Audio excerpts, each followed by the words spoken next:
Chapter 13. Healthy Eating and Living.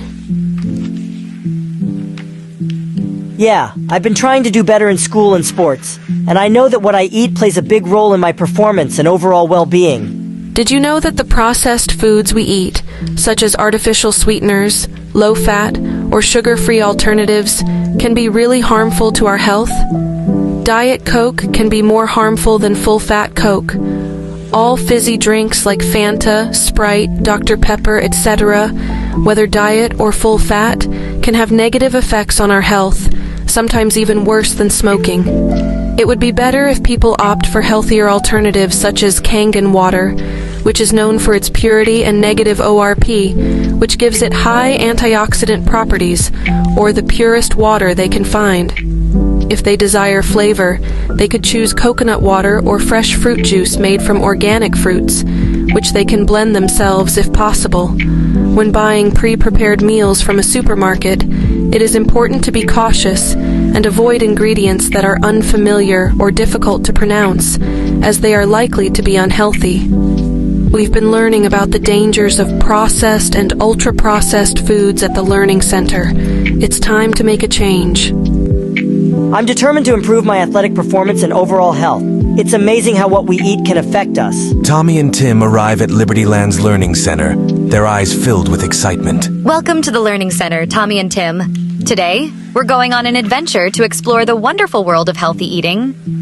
Tommy and Tim look around, amazed by the vibrant and educational atmosphere. It's better if you can grow your own organic vegetables and fruits. No chemicals, just pure goodness that benefits both people and the environment we share with nature. Gardening not only provides access to fresh and nutrient-rich produce, but also allows you to connect with nature and appreciate the food you consume. Imagine if everyone grew their own organic fruits and vegetables. They could trade produce, ensuring that nothing goes to waste. Those who pay for or produce it can receive the freshest food or most desirable produce, and the older and less desirable produce could be made into soup sold cheaper or donated to people who need it and can't afford it. School dinners, public services, people's staff meals. It would help the community as a whole if everyone was healthier, and this would make people more productive if everyone had access to good nutrition. Less people would be unwell, less strain on healthcare, less need for NHS. Especially children. If they grow up consuming only organic foods and having regular exercise, they will become happier and more productive adults in the community. Basic healthy foods could be free and available to everyone if people worked together and managed all waste food properly.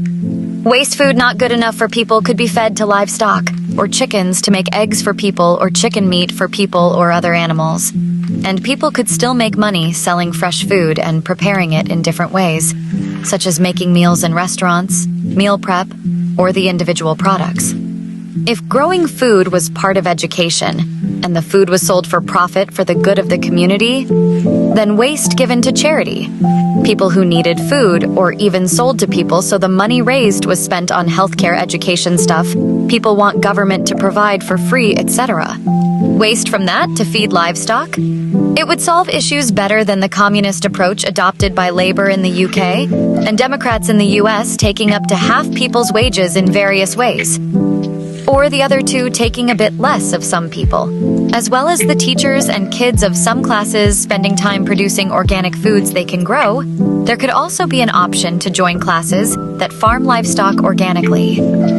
If food production was part of kids' education, and the profits from selling to consumers were spent on the things governments tax citizens for, it would be a much better solution. Different kids could learn different skills, and their teachers could be responsible for making their classes profitable and the population healthier as part of the job. This would generate more than the money governments take from their tax slaves. And it should be optional if kids want to go to education, learn how to be a productive person, and have the things they want. They could join education and help themselves and the country be more prosperous, and even get paid something equal to the value their group created on what they did. If they chose not to go, they would get paid nothing, which is also a good lesson. Imagine a 5-year-old child learning to grow healthy vegetables or salad as part of their education. With minimal help from teachers, they could cultivate their own garden and prepare nutritious meals. But it doesn't stop there. They could also be taught to sell their produce within the school, targeting other children or even their parents. This entire business venture could be managed by students of different ages, providing valuable hands-on experience in entrepreneurship. Now, let's consider the broader impact of such practices if they were adopted in every school. Not only would students learn important academic subjects, but they would also gain practical skills in various fields. For example, children involved in sports could market their expertise and charge younger kids' parents for training sessions, enhancing their skills in the process. By integrating income-generating activities into all aspects of education, from primary school to university, a significant amount of revenue could be generated. This approach could replace the traditional methods of taxation, leading to improved living standards for everyone. The possibilities for kids' education to generate income are vast and could positively transform society as a whole. As they get older, they can learn all aspects of making food, from planting a seed, storing the fruit or vegetable, preparing different meals, to serving it on someone's plate. Kids at all stages of life could be productive as they learn any or every skill, which would fund their education and support the things people want governments to do.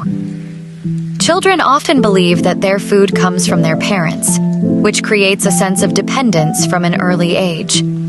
However, if we can instill in them from a young age the knowledge that they are the ones who plant the seeds in the ground, which eventually grow into the food people eat, including their families, it would be more empowering for them. So, by growing our own food, we can not only improve our health, but also contribute to a stronger community.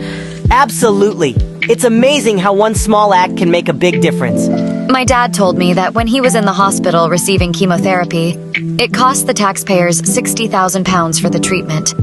The reason it costs that much is because governments enforce copyright laws, allowing big pharma to monopolize treatments like chemotherapy and keep the prices high. If students and teachers in universities obtained the chemicals used for chemotherapy and conducted the necessary tests to understand their properties, they could then recreate all the necessary components to safely administer the treatment. As part of their education, it could cost less than the price of a nice meal to acquire all the necessary chemicals Big Pharma currently charges British taxpayers £60,000 for. Once fully qualified, these students and their teachers would be able to perform the treatment as part of their education. That is just one example of how government extracts money from British tax slaves, and an anarcho-capitalist solution there are many more. I want to learn more about stuff like chemotherapy so I could help people get better. Tommy and Tim exchange excited glances, realizing the potential impact of this new information they were enlightened by. If you liked the video, give it a thumbs up and share with all your friends. Also subscribe to our channel and hit the bell icon for more Liberty Land updates.